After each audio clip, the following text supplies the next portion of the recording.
پاکستان کی تاریخ کا میرے نزدیک یہ بدترین ٹرائل، اگر اس کو ٹرائل کہا جائے، کیا جا رہا ہے، جس میں آج تک پاکستان میں وکیلوں کو کبھی عدالت سے نہیں نکالا گیا۔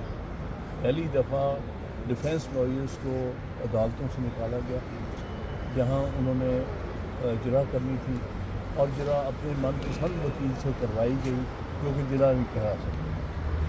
اور اس کے علاوہ پہلی دفعہ وکیلوں پر بندوقیں تانی گئی ہیں۔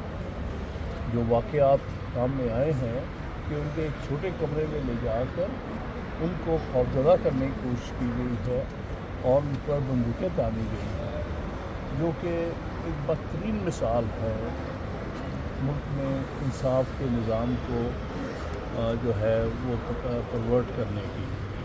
لہذا اس کو ہم ٹرائل نہیں مانتے، نہ ہم سمجھتے ہیں کہ قانون اور آئین کے ساتھ کسی قسم کا بھی اس کا کوئی تعلق ہے۔ یہ سب کچھ غیر آئینی ہے، غیر قانونی ہے، ظلم ہے، زیادتی ہے اور جبر ہے۔ اسلام آباد ہائی کورٹ نے سائفر کیس کو 2 دفعہ کالعدم قرار دیا تھا، اور دوبارہ وہ گواہوں پر جیرا اور بیانات سارے، لیکن اس کے باوجود بھی پھر اپنے جو وکلاء تھے، جو اکیوز تھے، ان کے وکلاء کو نہیں اندر جانے دیا اور سرکار کے وکلاء کو پیش کیا گیا۔ یہ قانونی طور پہ یا قانون اس حوالے سے کیا اس کے اندر بڑھ گیا؟ قانون میں اس قسم کی کوئی اجازت نہیں کہ کسی بھی ایکیوز کے من پسند وکیل کے علاوہ کوئی اور جرا کرے، کیونکہ یہ ایک بنیادی حق ہے آئین کے مطابق، جس کو ہم کہتے ہیں right to counsel of your choice. یہ بنیادی حق ہے۔ آپ کسی بھی ملزم کو اس کے پسند کے وکیل سے الگ نہیں کر سکتے۔ اسی کو وکیل بننے کا رائٹ ہے جس کو ملزم اپنا وکیل بنائے اور جس کو ملزم سمجھے کہ وہ اس کو ٹرسٹ کر سکتا ہے بطور وکیل کے۔ لہذا کسی ایسے شخص کو وکیل کرنا اسٹیٹ کے ایکسپینس پر، جس کو ملزم اپنا وکیل نہیں تصور کرنا چاہتا، نہ سمجھتا ہے کہ وہ اس کے لیے ایک وکیل کا کے جو ہے فرائض انجام دے سکتا ہے، یہ واضح طور پہ آئین کی خلاف ورزی ہے۔ سر، جو کل کی کارروائی ہوئی ہے اسی کو چیلنج کریں گے، یا کالعدم قرار دینے کے بعد سے اب تک کی تمام کارروائی سائفر کیس کی اس کو چیلنج کریں گے، حکم امتناع کی درخواست کریں گے؟ میں سمجھتا ہوں ساری کارروائی غیر آئینی اور غیر قانونی ہوئی ہے۔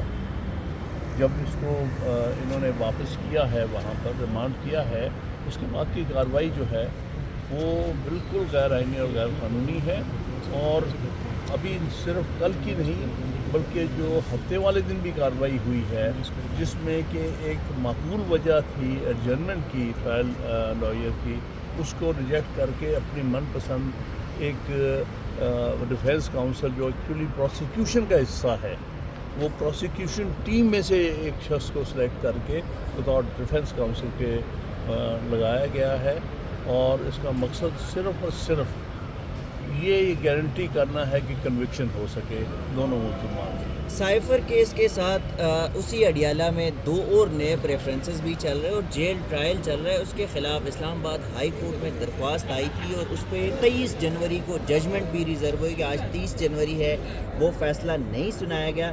تو آپ سمجھتے ہیں کہ جو آپ آج لائرز آئے ہیں، بڑے سینئر وکلاء آئے ہیں، اور آج آپ سٹے مانگیں گے تو آپ کو یہ سٹے مل سکتا ہے؟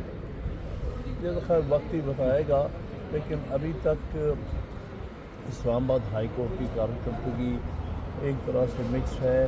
کچھ ججز کے بارے میں ہم محسوس کر رہے ہیں کہ انہوں نے آئین اور قانون کی ضروریات پوری نہیں کی، لیکن کچھ ایسے ہیں جنہوں نے اچھے آرڈر پاس کیے ہیں۔